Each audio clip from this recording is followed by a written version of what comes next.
It's your song? Not mine. It's all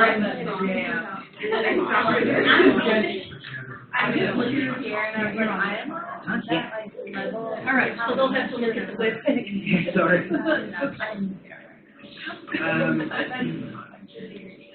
Sorry. You're good.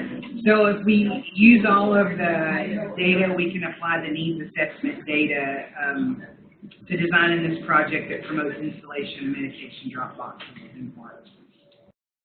So the project aim is for the program to promote drug disposal practices through the dissemination of medication drop box resource guides for pharmacists within Sullivan County, Tennessee. And the goal is to reduce prescription opioid abuse by promoting installation of medication drop boxes within community pharmacies, specifically within Sullivan County. So there's three specific aims here.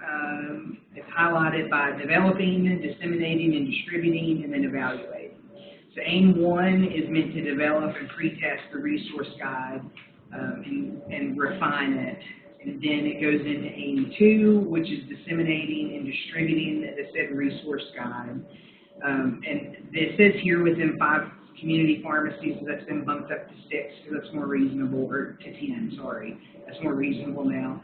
And then the last aim is to evaluate the effectiveness of the medication drop box resource guide to change pharmacists' perceived control, which is their self-efficacy on offering medication drop box services within pharmacies.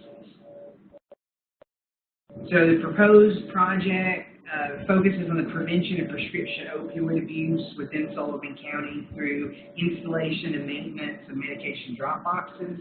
The project uses the theory of planned behavior, the constructs of perceived behavioral control, which in this case would be self-efficacy, and subjective norms, which relates to patients' expectations of pharmacies to offer drop box services. Diffusion of innovations applied by targeting early adopter pharmacists and getting them involved in the beginning with the program. And then specifically, the resource guide was designed to have a call to action within Sullivan County, medication drop box installation requirements, which gets a little bit tricky when you get into what the DEA requires. It's just one single form, but it just kind of blows people's minds with it a little bit. Logistics and operation requirements for medication drop boxes, like how often you dispose of your meds, what type of vendor do you use, and then these brief interventional messages that the pharmacists can do when they're counseling patients, not only to promote the medication drop box, but then also to make sure the patient is disposing of their medications correctly. My idea is for the program to initiate October 1st, 2019 and conclude October 31st, but I'll probably be more flexible with that. I might get it started earlier, just depending on how I do with printing the resource guides. I tried to make this as big as possible for the logic model. As you can see, I have a lot of inputs, and that's just mainly revolving around the resource guide materials and what, like, background information, the success stories, and all of the data that I have to collect to kind of make this living document, so to speak. And so my activities would be then to take all of this information, to develop and pre-test it, to finalize the resource manual, identify the early adopters, and then to market the resource, with the outputs being to disseminate the resource guide to at least 10 pharmacies, and in those interactions have one-on-one reviews with people that I was given the document to. And y'all heard my script, but I didn't include that in the presentation. Short-term outcomes would be to increase self-efficacy, to install medication drop boxes, and then just to remove the barriers that the needs assessment with the coalition identified, or that the coalition identified. Intermediate outcomes would be to promote the standard of patients' expectations for pharmacies to offer these services, to hopefully have some of the pharmacies install medication drop boxes, and then for pharmacists to utilize those expert messages. Long-term outcome would be to decrease prescription opioid abuse within Sullivan County by 25%, but that's going to be beyond the scope of, or I guess the time frame of this project. And then ultimately, I hope to decrease the prescription opioid abuse and then increase the number of pharmacies that offer medication drop-offs. So my experimental design is non-experimental, pre-post research design, where my dependent variables include the perceived pharmacist self-efficacy, perception of patients' expectations of pharmacies, pharmacist intent to install medication drop boxes, as well as the perceived barriers that prevent them to install those drop boxes. Independent variables is just my demographic information. So the impact model starts with the pharmacists that we've identified, or that I identified, well, no, it's a we, because maybe Sullivan County gets the ultimate approval within the coalition.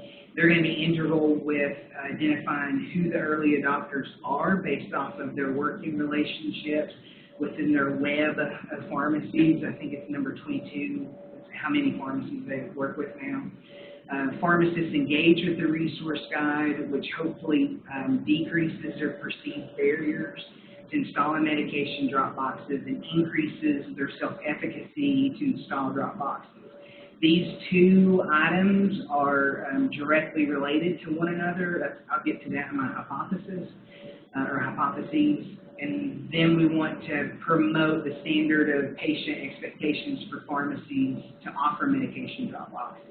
And so with their powers combined, these three should promote installation of medication drop boxes, with hopefully at least 5 new medication drop boxes being installed, and then at the very least pharmacies offering medication drop box services. So my hypotheses are, if you increase self-efficacy of a pharmacist to install medication drop boxes, and you change or you promote a particular social norm, which is saying, hey, your patients are wanting you to offer this service and you can get more money by doing this, then it will ultimately impact or positively impact their intent to install drop boxes. And that if you decrease the barriers to install drop boxes, then that will also contribute to increasing their self-efficacy to install drop boxes. I'm just going to see how many times I say drop boxes here, too. So process evaluation does a satisfaction survey, which I'm kind of excited about, but I'm asking them, like, was this resource guide valuable? And I have examples, I'll show you all of this. But I use a 5-point Likert scale that's between strongly disagree to strongly agree. I do a resource guide feedback that I first pilot test with at least 3 community pharmacists and then faculty members here as well. Implementation feedback is what I receive back from the pharmacists I distribute the manual to. And I want to get that within the 2nd and the 3rd week. And of this, I'm going to use it to do intervention refinement, and I'll do somatic analysis on it. So it sounds like a magic spell, so I think it's cool. So the number of guides distributed is also going to be measured, and that's dependent on how many pharmacists I identify. Honestly, I hope that eventually they can get to where they see me or they talk to the coalition and they want to have a resource guide. That'll help expand the reach too. And then the long-term number of boxes that were installed. And I put on here it's observational because if they install a medication drop box, it kind of triggers a different mechanism within the program. I'll get to that. So impact evaluation revolves around decreasing barriers, increasing self-efficacy, and promoting patient expectations. So decreasing barriers, I have 11 possible barriers that were identified within the previous needs assessment that they can then check during the survey to say if they feel that if their perceptions have changed between the pre-test and post-test. Self-efficacy, 3 questions involving a 5-point Likert scale, and then the social norm component, which is also 3 questions of the 5-point Likert scale. The outcome evaluation is a little bit sparse because I'm looking at if the medication drop boxes were actually installed, and it's probably not going to happen within 2 months or 1 month. I may get really lucky and that might occur. I thought of a question right now, but I'll ask you to do this. So data analysis, I use inferential and descriptive statistics to analyze the data. Univariate would be patient demographic information as well as the satisfaction survey data. And the satisfaction data, I'll do composite means, standard deviations, percent frequency, and range. Bivariate analysis will be comparing the pre and the post survey data, and I'll be doing composite means for the self-efficacy and social norm constructs. I want to use SPSS version 25 to enter in the data, to use paired t-tests with a p-value less than or equal to 0.05 as a criteria that establish differences between each construct. The participant resource guide data is going to be analyzed through descriptive statistics and then thematic analysis as appropriate, where common themes will be used for future intervention and refinement. And then the outcome data will be descriptive, and if they actually install medication drop box, I want to say that I disseminated 10 guides and 1 pharmacy installed, so maybe that's like a 10% success, or I don't even know if you would say success with that, but that might be pertinent data to have. So a timeline's listed here. The one part I'll point out is the qualitative data, which is relating to medication drop box installation. So these 3 components I'll only measure if the drop box is actually installed. The last component is have the barriers to installing been reduced. That is within the pre and post test survey. So the budget, I don't feel bad about my budget anymore either. It's going to be 0 for principal investigator. All of this is going to be 0, honestly, because this is just personnel expenses. But if I were to do something that required actual reporting of the budget, this is what I would release. So, bless you. Okay.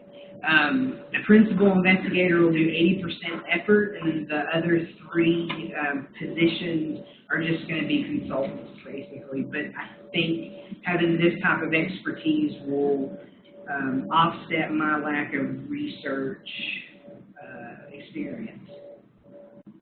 So that's like $7,500. Truly, what it's probably going to cost is just the office supplies and the printing for intervention materials. So that would be a total of $65 because the coalition is going to print the actual resource guide. But once again, if I was doing this kind of like a real-world application, I would also include travel. So I'm estimating about 32 visits to pharmacies within the month of October, which is $752. So total amount, which I think is very fairly priced, is $8,431. So this is my roadmap. Please don't get intimidated. Y'all have seen it a lot. It may look a little bit different because I had to unsquish it some. So I'm going to show us an example that's going to be the cover of the resource guide, and then also the inside cover, which deals with the opioid epidemic, which gives us the call to action. That's so small, it says notes, I apologize. And then the message is the prevalence and impact of the opioid epidemic.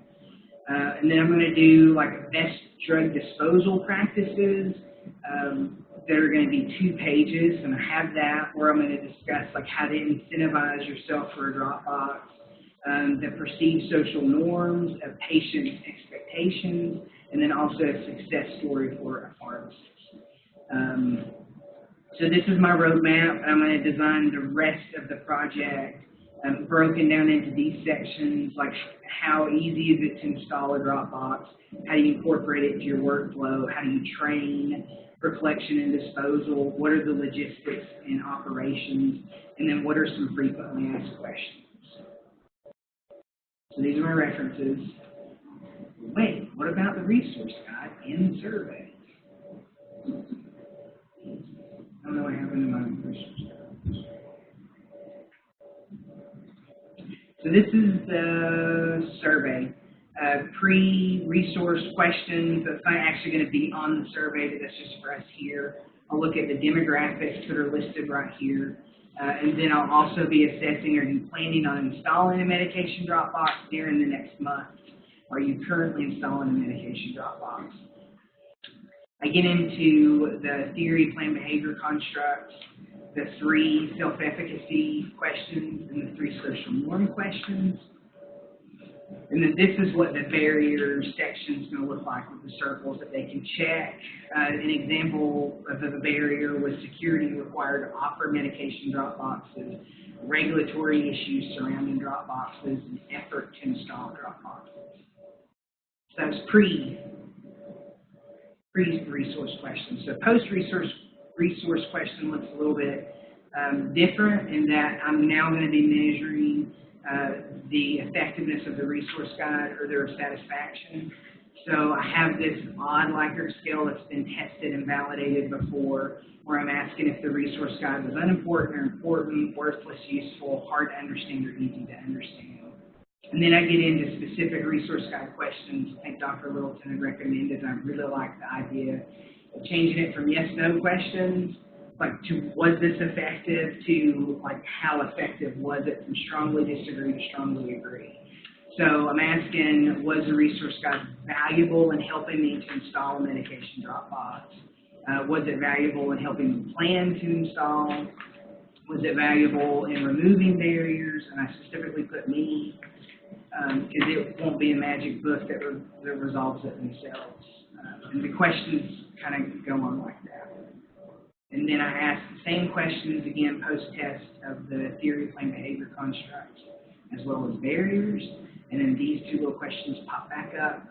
Are you planning to install, or are you currently installing?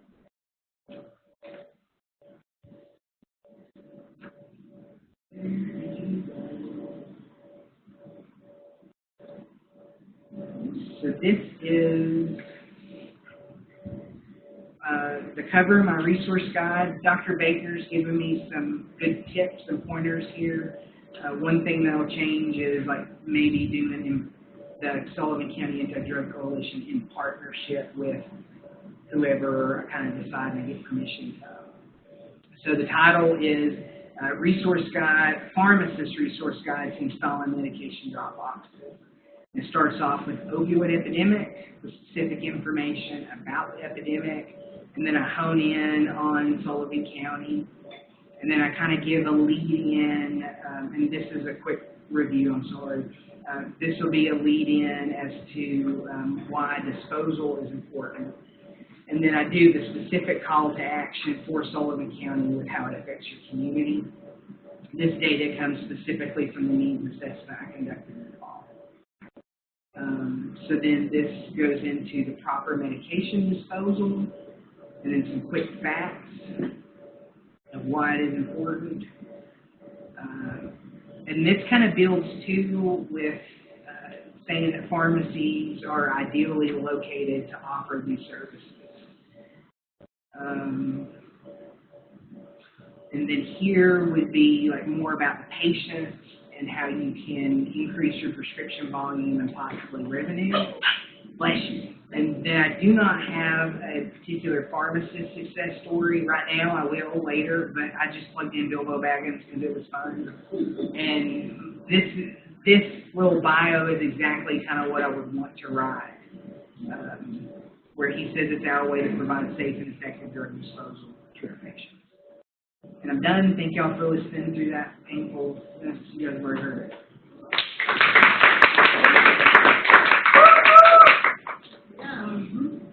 I'm glad you mentioned the 5th vital sign thing, because I heard a great podcast on that about, we just got so hooked into asking about pain and, not like how are you dealing with pain. Yeah, and those are 2 different things, aren't they? Yeah. I was going to ask you about my outcome measure. Like, it's only 1 sentence, but then I wondered if the outcome, like if the pharmacist's intent to install, would be an ultimate outcome, or if I'm just gonna like muddy the waters? Intention is, it's really as close as we can get to the behavior, or, so I just leave it. Okay. And the observation will be, important too. Yeah, oh, so, all right.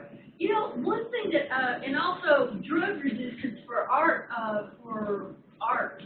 that's something that came to my attention this week, or actually today, because Catrice had it in her presentation, so I'm glad you mentioned it. Really the only thing I found about yours that I'm not even sure, is the wording on the barriers. Like, would they really know what you mean? Probably not yet. Yeah, so that's just, you've got time to think about that. Refine it. Some of them are worded that a person might kind of twist their head, like, I don't know exactly what he means there. So just think about, because you analyzed that data and came up with what they are, but people may, and I mean, the reading levels, they should be able to have a pretty high reading level, so that's probably not a big deal. And your resource guide has a lot of text, and you've already kind of convinced me that that's not an issue for your population. So, yeah, so that's just the kind of, sort of comments I can come up with. I really can't come up with much. So with the barrier question, is that in regards to the Likert scale questions I was asking, or just the little circles? Like, if you open those up and we can look at them, I haven't looked at them a lot. Oh, where did I do it?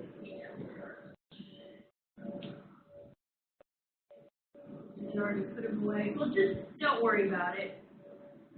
Yeah, I can do it. Quickly. Yeah, you can probably look at it quickly. And then look at. Yeah, sorry. Yeah, we're up there. So, impact bacteria drug will have on pharmacy workflow. Please check the circles for impact medication drop drugs will have on pharmacy workflow. Is that they would readily use that terminology and understand that? I think the owners would, but like, The pharmacists might. some of them might not. You might pre-test this thing along with your resource guide. Okay. Because some of stigma surrounding offer, that maybe there's some like a stigma surrounding that's not offering. Yeah. I'm sorry. Yeah, posted that. There's Some of no them way to are make really that clear, right. and some of them are like, I don't know if I would know what that meant. But that one was a sentence structure. But this one, yeah. And effort to install. Some of them are really, really clear. Yeah, so maybe just that one is an issue. Thank you. Thank you. So, Lou, do you mind going last, or should we have the online last? The online last. Okay, I know, because you guys get first for her grade. Great. Everybody but Leah. Is that in? Oh, are you doing the Lou first? Yeah. All right, so on hers. Yeah.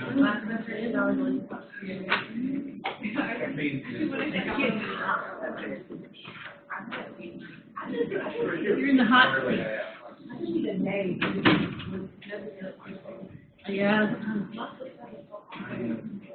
All right. Leah, if I So, let me find your.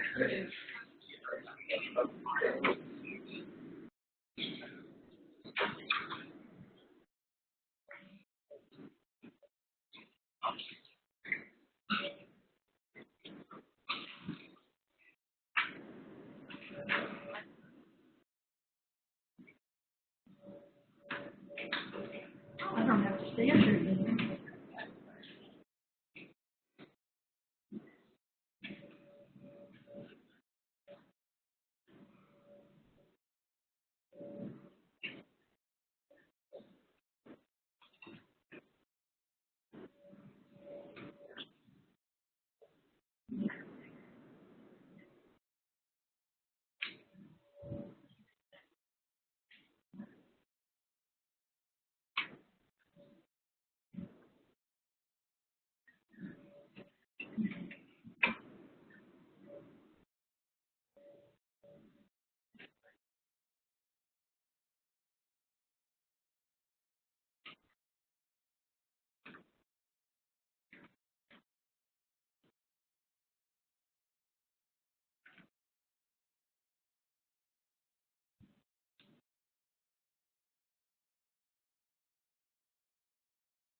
Okay, any comments? Well, I will email her and suggest that she listens to this, but any comments or suggestions? Can you go back to her, intake model and hypothesis? Well, if I just can, I don't know. Is this it? No, that's it. That's it. The lawyer at the bottom. I think that's, okay. Yeah, this is hers, okay. But you know what that is? That is the undownloaded version. Very slow now.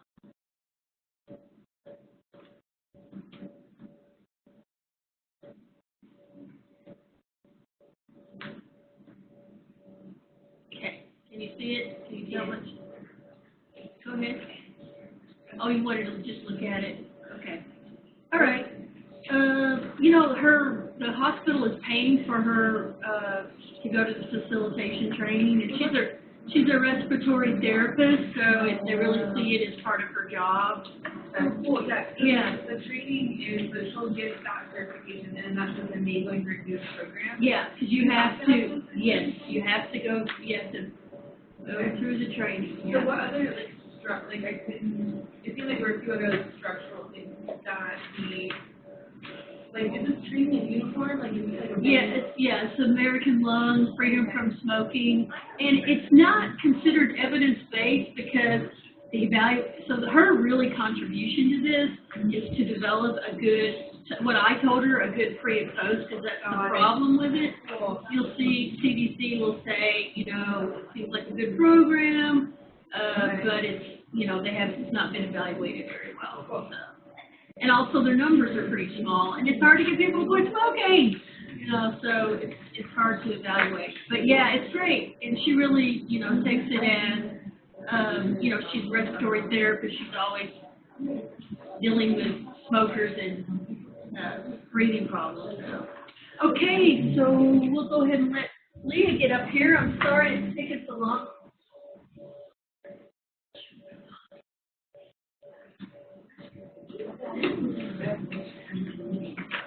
Hold on down. I know. poison ivy, and I use that stuff. It's gone. We use the day two of it. Where'd you get it, Tyler? It says that you should use it for so many days. Like What is it? Cormax, it's a clovisol. Oh, man. It works? I am definitely it works. Yeah, I mean, it's not prescription in this, but Cormax. I just think it's a steroid, right? Yeah. Very interesting. They are. They are. I mean, if you use it for a long time, you're gonna be okay. That's good. I'm looking at poison ivy.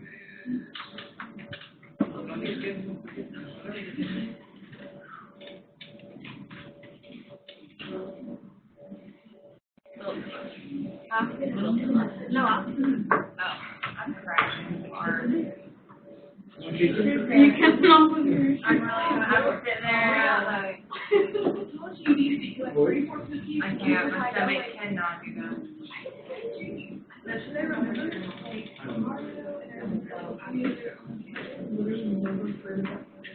No. They have. Yeah, I just, but then I went when I thought it was really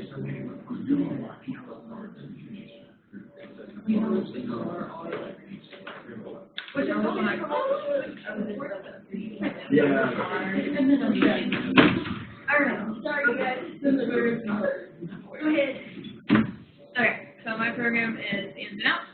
It's a digital career research guide for the KC community. So just to talk about the problem, the main idea here in the sentence at the top being that career students struggle at university when they're in a climate that they do not believe supports their identity. And the important part there is like the belief of it. So they see more harassment on campus than their non-career counterparts. They feel less comfortable in their classrooms, and they don't have a sense of belonging with the university, and this is all because of how they perceive the campus climate. Some of the contributing factors to this, some of the ones that apply to our area too, youth in rural areas see more harassment, negative language against their identities, and assault in their schools than youth in more urban areas. And also, people who attend religious services weekly and have a strong connection to their religious identity are the least likely people to think that homosexuality should be encouraged. And then two big factors to help mediate some of this negative stuff is family support and self-acceptance, but we know that of all career individuals, like adults and children in the United States, that about 40% are seeing a family member reject them, and a huge amount of career individuals do not tell their parents that they are queer. And for ages of kind of like what we're looking at, especially connecting college students, it's 17 to the age of people realizing and like embracing their identity, and 24 or 20 years old for it starting to come out to family members and friends. So here at ECSU, we've had a campus-wide survey that has looked at the campus climate for our school in particular, and it holds true for everything that other schools have seen, where there's a worse perception of the climate for queer individuals than there is for non-queer individuals, where they're reporting seeing higher levels of differential treatment and seeing negative language used against them, and seeing worse reported health outcomes for queer individuals than non-queer individuals, and that's reporting psychological distress and physical, their perceived physical health. And so kind of the conclusion of that study and all problems that being treated differently and having a lower sense of belonging at your university is significantly related to greater psychological stress. So for my program, the resource guide that I'm creating, the aim is to increase knowledge of available campus resources and provide insights and knowledge about the queer experience, and the goal is to create a better perceived campus climate specifically at UTSU. So I want to recruit at least 5 offices and 3 faculty members to do like Peloton, because it's not really going to be student members. It's a huge lack of really prominent out students that would want to be in this, but faculty members, more accessible, and also to help promote it, be in it and promote it. And then for like development of actual content components of the guide, there's kind of big parts broken down into it that you'll see later, but for the most part, it's these written articles and written content pieces about the topics that might need assessment that are the most pressing and most wanted topics to be covered. And then it's going to be launched in October 2019, which is LGBT History Month by Great Luck, and so it'll be launched through those events along with social media and the SAGA Sexuality and Gender Alliance meetings. And it'll be, so it's being hosted on a website, so website analytics is going to be a huge part of the evaluation for that, but also create post tests. For my project description, so the bullet points here are kind of general web page headlines. So there's going to be like an about context section, which is like a disclosure about what the project is and what it was created for, which is talking about me and this class. And then there's going to be a terminology aid, which could be used by anyone, but primarily would probably be used by non-queer individuals. And that's just like a definition, like it's what I showed you guys yesterday in communication. And then there'll be campus resource directors, which is kind of like going to campus resources, dropping down to queer organizations, and then dropping down towards like SAGA, the support groups, that kind of thing, or another title with that. And then the biggest part of it is like written content articles that are going to be covering minority stress, self-stigma, coming out, sexual health, legal rights, community, member profiles, and the last one is outing. Some of those are like really big parts of my impact model. Some of them are things that my community, through the new discipline of justice, they really want, and so I ordered them to like put in there. So like there's not a lot about sexual health in the impact model, but it's something that my community especially asks for. So my logic models, I break it down like this, where input is kind of the collecting information from campus resources, setting up that website, which is going to be hosted on WordPress, and creating partnerships, the activities. Is going to be getting those like lists or directories of like policies, the organizations, the offices, the information of where they are currently. So I'm sure it'll change constantly with the goal for innovation. Creating those articles, creating the terminology page, and then promoting the guide, which, like I said, will be social media, the events that will happen during October, and club meetings to the queer individuals club itself. And then Office will be the guide itself.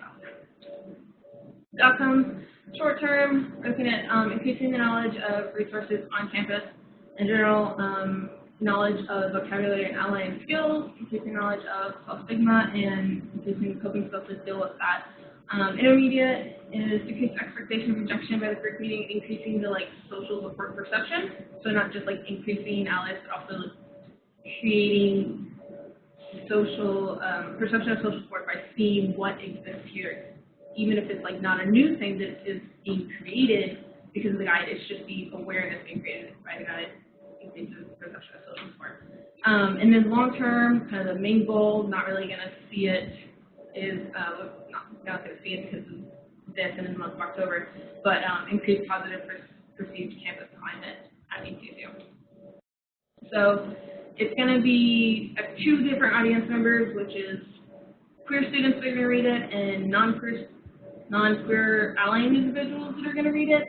And for queer students that are going to read it, I can pre and post them. For non-queer people that are going to read it, currently I'm thinking of just post-testing them because I didn't have a way to access that until yesterday when Dr. Baker was telling me about the psychology kids that are required to have the option to participate in research. So it might be a I don't know. That might change. But for now, it's post-test only.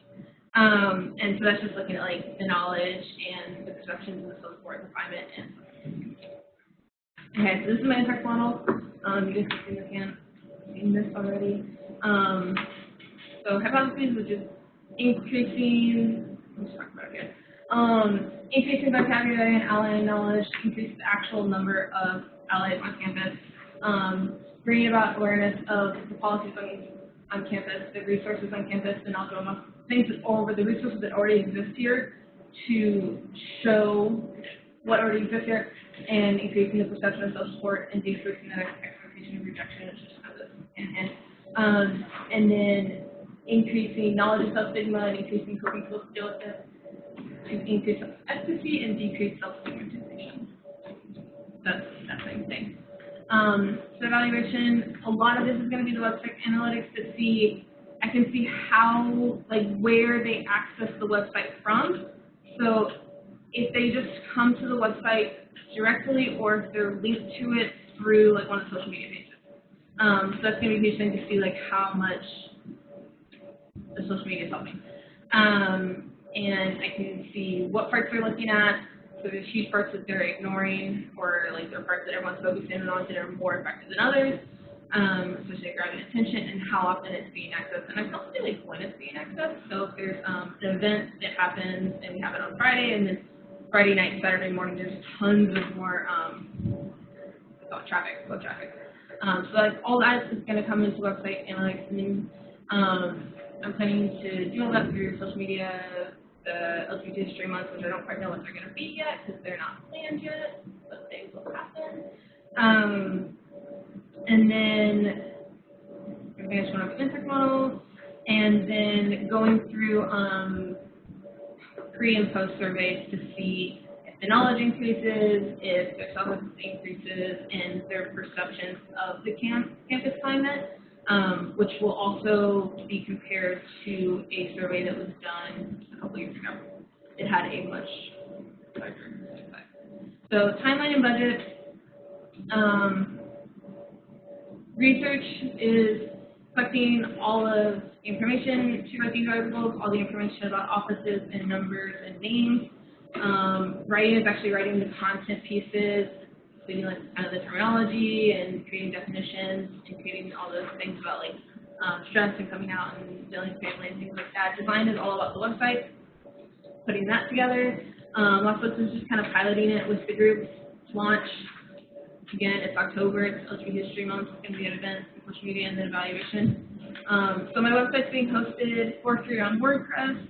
My survey is being hosted for free through Google. My space is it's ETSU campus. The group already has meetings arranged with ETSU in a room that's provided.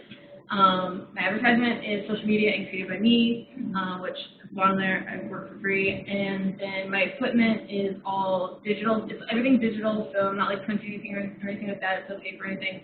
It's digital software that's free, like free logos, free images, just stock images and stuff like that. And then it's like a computer and Microsoft Word. So everything is either already owned or it's free anyway. And then personnel, anyone working on this is working for free. So my budget's $0. And that's our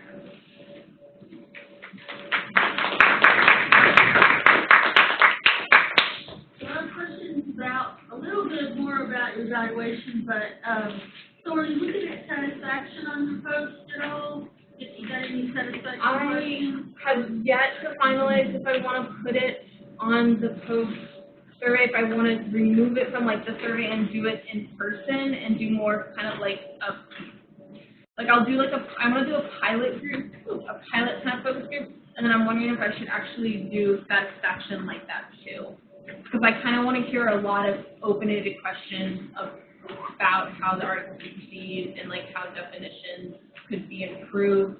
And it seems like a lot, people would have to sit there and type it, Right. So I thought maybe they wouldn't do it. So I was originally thinking about doing it in my post survey, and now I'm thinking I should maybe do it in a post. I mean, you could do any, closed-ended questions about, was it useful, helpful, like some of the other people are doing. Of course, I think. So how are you going to get people to do the pre and post? So that is just, I'm going to be going to the organization meetings, hopefully 10 people, that's my goal, but it'll be, anybody shows up, and I think that'll be like the most reliable. I can also email it out to everyone, but I think the most reliable will be like me in person, talking to them, being like, let's take this now, and then, that. But I might be able to get more than that just emailing it out, but I think if I'm sitting there in person, like, let's take our computers kind of like mimic like that, which is fine, like, I can do it with the organization, I think I can get at least 10 people to do it that way. So you haven't thought about, like, before you open this guide, I'd like you to take a short questionnaire, and then after they're done with it, and then have some kind of incentive, because I mean, if you go through SONUS, you can definitely. Yeah, I didn't know about that until yesterday, so I'm figuring that out. With the group, they already know the guide. They already kind of know everything I'm doing. So, like, hopefully they will check it out because, like, they already know they're already interested in it. But I don't necessarily know when they're gonna check it out. So I kind of just wanted to, at like the very end of September, come to like the last meeting of September before it gets launched, and kind of do like the post steps, and then they look at the guide whenever through October, and then, I kind of, by then I post tests before you launch? No, sorry, pre-test. And then, whenever they look at it during October, at the end of October, I want to come to the last meeting, or first November, whatever it ends up being, come to the meeting and be like, hey, first question will be, did you look at it? And if they're no, then I guess no. But the first question being like, yes, I hope so.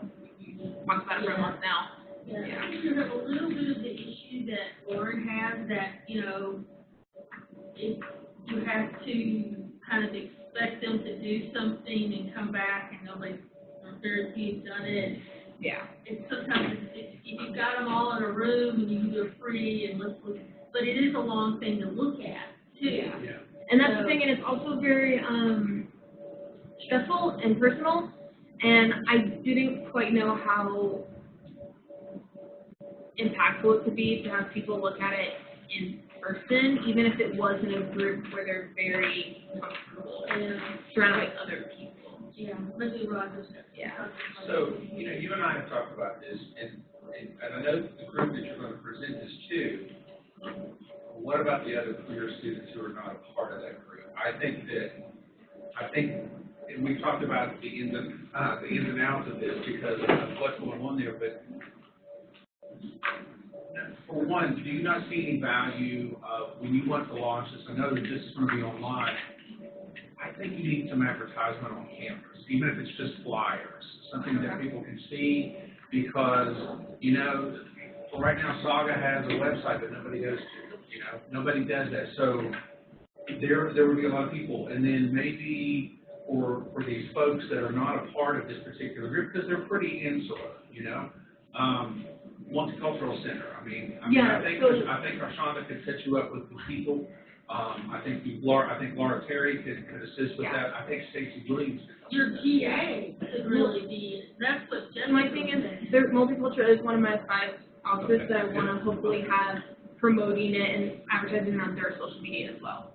So like all the stuff I've made, it's not exclusive. It doesn't have SAJ written on it, and it's not just for SAJ's Facebook. It could be anybody's Facebook, Twitter, Instagram, their website homepage. Like if you went to Oasis, there can be a blurb on their Facebook, and like it doesn't all the materials that I've made in images, they don't reference like you wouldn't expect just to see it on SAJ. It's all in tissue colors. It's not in any other colors. It has SAJ on it. So We only do somebody over in Oasis. I know. Yeah. Yeah, and well, That's what Jessica was saying today, that your project could really be. It really could. And I'm hoping I'm just in charge of Facebook, but they're one of my 5 that I hope will promote. And that still leaves out the evaluation, because you're just wanting to evaluate Saga when you've got all these other people possibly. Yeah, and then, having the in-guide survey or on-website survey, whatever it's called, I can have that from getting people to do that. So then I think I would be doing the same survey that I was planning on putting on in the guide, maybe still put it on there, but then maybe going to whatever Dr. Baker calls that group that sounds like Sonar. Or maybe get the counseling center to get some incentives to help you out. Like if you'll do, and maybe it's just a post test that you can do with and if you fill it out, we have a raffle for something. This is going to be great. fantastic. I bet the Oasis would help. Can you format it to where a survey automatically pops up whenever you click on the page, and then after you've already been on there for 5 or 10 minutes or something like that? I can definitely post it on WordPress. I'm looking to see if there's a way to make it pop. I don't know, because I've used WordPress for personal reasons. I've never tried to publish it, right? So I haven't figured it out yet, and it's just a lot to do, and I'm trying to be like, is there any way to do this? And a chance for, even if you just have one, like a gift certificate or something, at that end, there people do that. Yeah. And then I'm hoping to reach your other question about reaching other LGBT individuals.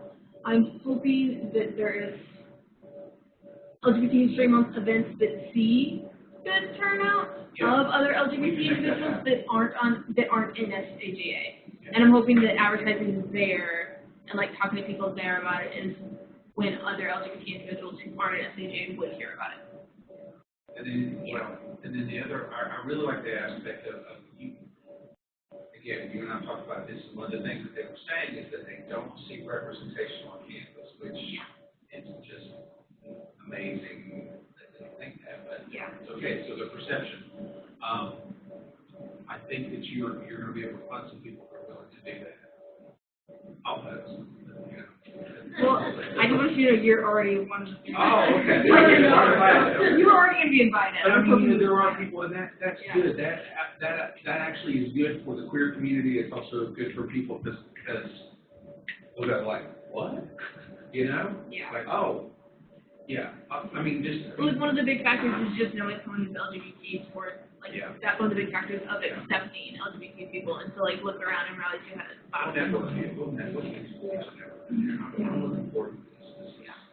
Well, I mean, great job, good job. I need to let you guys know that I am retiring, so I will not be here in the fall. But I told Dr. Swanson that, you know, I'll be around to help out in September, whoever teaches the class, and I'm not sure who that's going to be. I know Dr. Blackwell already has a full load, but this class isn't hard to teach. And, I mean, so that might. This is the hard part right here. Were you? Yeah. In the fall, it's just like, you know, finalizing it, doing a quick run through, checking everything off, and then y'all are out there doing it. I don't know if you're part of this. No. You're planning it. Of course, you know, you'll have the summer to plan things, and, you know, the best made plans go asunder, so you'll have that to deal with, the real world to deal with in the fall. But yeah, I'm hoping, that was one thing that's great about him being here, because this is not, I mean, they have the month off in October, so you are grading a few things. Well, I don't know if you were part of that email chain that I actually volunteered. Well, good. I don't know that. So that's good. Well, I'm not taking it, but I'll be around to help him. I mean, you know, if he has questions or anything like that, and you're welcome to email me. So I need these, and then you know what else I need? I need some volunteers to help take some of the food up to the department, because Kusha wants to put it in the fridge. I can come back down here. I got a. Oh, no, you go. You better know. I'm talking to one of your folks upstairs on the phone at 7 o'clock because they can't figure out how to do the login. You know. Yeah, we got it. Yeah, that'd be great. Do I have all these? No. Okay. Thank you so much, Dr. Thank you guys. I feel like I'm abandoning you, but you know, like, you got Roger, you love Roger, so. She abandoned you. Dan Benson Sully wants to retain. Oh, good. Yeah, you remind me of me. I'm going to call you Dan. Or Tyler. Yeah. We could have eaten all of them. But I have to, yeah, if you'll help me carry that up, I've got a close stomach. We'll just make more leftovers, because there's some things we want to. Yeah, you know what, if you want to take some stuff, you know what, I like to take some cookies. Because I'm out of cookies, and I will have to go to the grocery store. So what's your plan? It's not a little, what are you planning? My plan is not to have a plan. Oh, okay. My mom is 90, she's about 91. Oh, I'm looking. No, she's in Kentucky. So I'll be there more, probably. Wow. I'm just gonna have to see what happens. You know, I don't really know. But I won't, my official last day is August 1. Okay.